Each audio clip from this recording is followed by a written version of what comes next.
Татарстан Республикасынын президенти Рустам Минниханов кече 18 ноябрда Кыргызстанга иш сапары менен келди. Бул сапардын алкагында Кыргызстандын президенти Садыр Жапаров менен эки тараптуу жолугушуу болуусу күтүлүүдө. 2021 жылдын январь айынан сентябрга чейин кредиттик компаниялар 27,4 миллиард сом насыя берди. Муну менен насыя алгандар өткөн жылдын 9 айынан салыштырмалуу 10% азайган. Бирок берилген акча 17% көбөйгөн. Эң көп насыя алгандар Ош облусунун жашоочулары.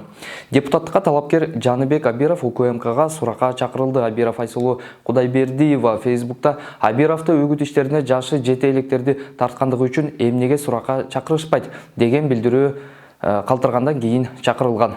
1-май райондук соту Кой Таш окуясы боюнча камакта отурган Равшан Жээнбековдун теледебатка катышуусуна уруксаат берген жок. Жактоочу Замир Жошов судьяга кайрадан ТИЗОнун администрациясына уруксаат кагазды жиберүүнү өтүнүп кайрылганын кошумчалады.